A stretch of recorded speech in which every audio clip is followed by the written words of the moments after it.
नमो श्रीयतिराजाय विवेकानन्दसूरये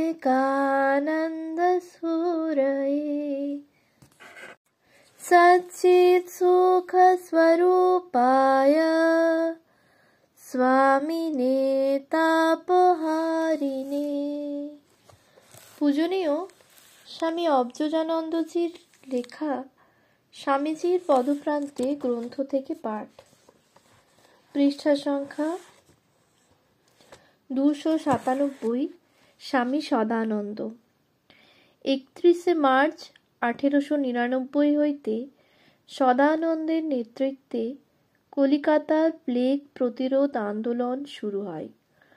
স্বামীজির অনন্ত মানবপ্রেমের উত্তপ্ত স্পর্শে সদানন্দের হৃদয়টিও কতখানি ধ্রুব হইয়াছিল তাহার পরিচয় তদানীন্তন কলিকাতাবাসীরা অবগত হইয়াছেন। ডক্টর যদুনাথ সরকার প্রমুখ ঐতিহাসিক এবং ডক্টর রাধাগোবিন্দ কর প্রমুখ বিখ্যাত সমাজসেবীদের লিপিবদ্ধ বিবরণী পাঠ করিয়া ইদানীন্তনের মানুষও উহা জানিতে পারিয়াছেন। আতঙ্কিত সম্পন্ন নাগরিকরা শহর ছাড়িয়া পলায়নপর, সঙ্গতিহীন অসহায় সাধারণ মানুষ অদৃষ্টকে ধিক্কার দিয়া ক্রন্দনরত, আর ব্যাধি কবলিত হতভাগ্য বস্তিবাসী মৃত্যুর মুখের গ্রাস হইয়া প্রতীক্ষমান। এই ছিল সেদিনের মহানগরী কলিকাতার চিত্র। সেই শ্মশানপুরীতে বিবেকানন্দ শিষ্য সদানন্দ ছিলেন মূর্তিমান আশ্বাস ও অভয়ের মতোই। তাহার উপস্থিতিতেই মানুষের অশ্রুমোচন হইত। 1898 মে মাসেই কলিকাতায় প্লেগের প্রথম আবির্ভাব হয়। স্বামীজি অবশ্য তখন হইতেই এই ভয়াবহ পরিণতির জন্য প্রস্তুত ছিলেন। এই বিপুল সেবাযজ্ঞের জন্য অর্থ কোথা হইতে আসিবে, এইরূপ জিজ্ঞাসিত হইলে স্বামীজি বলিয়াছিলেন, দরকার হলে নূতন মঠের জমি বিক্রি করেও টাকা সংগ্রহ করব। অবশ্য ভগবত ইচ্ছায় অতদূর প্রয়োজন হয় নাই। স্বামীজির আদেশে প্লেগ বিধ্বস্ত কলিকাতাবাসী সকলের নিকট একটি বিজ্ঞপ্তি বাংলা ও হিন্দিতে প্রচারিত হইয়াছিল। প্লেগের প্রথম সূচনাকালেই মে 1898 রামকৃষ্ণ মিশনের পক্ষ হইতে এই আবেদনপত্র জনসাধারণের জন্য স্বামীজি প্রস্তুত করাইয়াছিলেন। সদানন্দের এবং নিবেদিতার অক্লান্ত প্রচেষ্টায় স্বামীজির ওই ঘোষণাবাণী কলিকাতার ঘরে ঘরে সেদিন পৌঁছিয়াছিল, আর তাহাতেই জনসাধারণ অনেকখানি আশ্বস্ত হইয়াছিল, সন্দেহ নাই। মূল বিজ্ঞপ্তিটি ছিল এই: ওং নমো ভগবতে রামকৃষ্ণায়। কলিকাতা নিবাসী ভাই সকল, 1. আমরা তোমাদের সুখে সুখী ও তোমাদের দুঃখে দুঃখী। এই দুর্দিনের সময় যাহাতে তোমাদের মঙ্গল হয় এবং রোগ ও মারিভয় হইতে অতি সহজে নিষ্কৃতি হয়, এই আমাদের চেষ্টা ও নিরন্তর প্রার্থনা। 2. যে মহারোগের ভয়ে বড় ছোট ধনী নির্ধন সকলে ব্যস্ত হইয়া শহর ছাড়িয়া যাইতেছে, সেই রোগ যদি যথার্থই আমাদের মধ্যে উপস্থিত হয়, তাহা হইলে তোমাদের সকলের সেবা করিতে করিতে জীবন যাইলেও আমরা আপনাদিগকে ধন্য জ্ঞান করিব, কারণ তোমরা সকলে ভগবানের মূর্তি। তোমাদের সেবা ও ভগবানের উপাসনায় কোনো প্রভেদ নাই। যে অহংকারে, কুসংস্কারে বা অজ্ঞানতায় অন্যথা মনে করে, সে ভগবানের নিকট অপরাধী হয় ও মহা পাপ করে, ইহাতে সন্দেহ মাত্র নাই। 3. তোমাদের নিকট আমার সবিনয় প্রার্থনা, অকারণে ভয়ে উদ্বিগ্ন হইও না। ভগবানের উপর নির্ভর করিয়া স্থির চিত্তে উপায় চিন্তা করো, অথবা যাহারা তাহা করিতেছে তাহাদের সহায়তা করো। 4. ভয় কিসের? কলিকাতায় প্লেগ আসিয়াছে বলিয়া সাধারণের মনে যে ভয় হইয়াছে তাহার বিশেষ কোনো কারণ নাই। আর স্থানে প্লেগ যেরূপ রুদ্রমূর্তি হইয়াছিল, ঈশ্বর ইচ্ছায় কলিকাতায় সেরূপ কিছুই হয় নাই। রাজপুরুষেরাও আমাদের প্রতি বিশেষ অনুকূল। 5. এসো সকলে বৃথা ভয় ছাড়িয়া ভগবানের অসীম দয়াতে বিশ্বাস করিয়া কোমর বাঁধিয়া কার্যক্ষেত্রে নামি। শুদ্ধ ও পবিত্রভাবে জীবন যাপন করি। রোগ, মারি ভয় প্রভৃতি তাহার কৃপায় কোথায় দূর হইয়া যাইবে। 6. ক. বাড়ি, ঘরদুয়ার, গায়ের কাপড়, বিছানা, নর্দমা প্রভৃতি সর্বদা পরিষ্কার রাখিবে। খ. পচা বাসি খাবার না খাইয়া টাটকা পুষ্টিকর খাবার খাইবে। দুর্বল শরীরে রোগ হইবার অধিক সম্ভাবনা। গ. মন সর্বদা প্রফুল্ল রাখিবে। মৃত্যু সকলেরই একবার হইবে। কাপুরুষ কেবল নিজের মনের ভয়ে বারংবার মৃত্যু যন্ত্রণা ভোগ করে। ঘ. অন্যায়পূর্বক যাহারা জীবিকা অর্জন করে, যাহারা অপরের অমঙ্গল ঘটায়, ভয় কোনো কালে তাহাদের ত্যাগ করে না। অতএব এই মহা মৃত্যু ভয়ের দিনে এই সকল বৃত্তি ত্যাগ করিবে। উ. মহামারীর দিনে গৃহস্থ হইলেও কাম ক্রোধ হইতে বিরত থাকিবে। চ. বাজারের গুজবাদি বিশ্বাস করিবে না। ছ. ইংরাজ সরকার কাহাকেও জোর করিয়া টিকা দিবেন না। যাহার ইচ্ছা হইবে সেই টিকা লইবে। জ. জাতি, ধর্ম ও স্ত্রীলোকের পর্দা রক্ষা করিয়া যাহাতে আমাদের বিশেষ তত্ত্বাবধানে নিজের হাসপাতালে রোগীদের চিকিৎসা হয়, তজ্জন্য বিশেষ চেষ্টা ত্রুটি হইবে না। ধনী লোক পালাক, আমরা গরিব, গরিবের মর্মবেদনা বুঝি। জগদম্বা স্বয়ং নিঃসহায়ের সহায়, মা অভয় দিতেছেন। ভয় নাই, ভয় নাই। 7. হে ভাই, যদি তোমার কেহ সহায় না থাকে, অবিলম্বে বেলুড় মঠে শ্রী ভগবান রামকৃষ্ণ দাসদিগের নিকট খবর পাঠাইবে। শরীরের দ্বারা যতদূর সাহায্য হয় তাহা ত্রুটি হইবে না। মায়ের কৃপায় অর্থ সাহায্যও সম্ভব।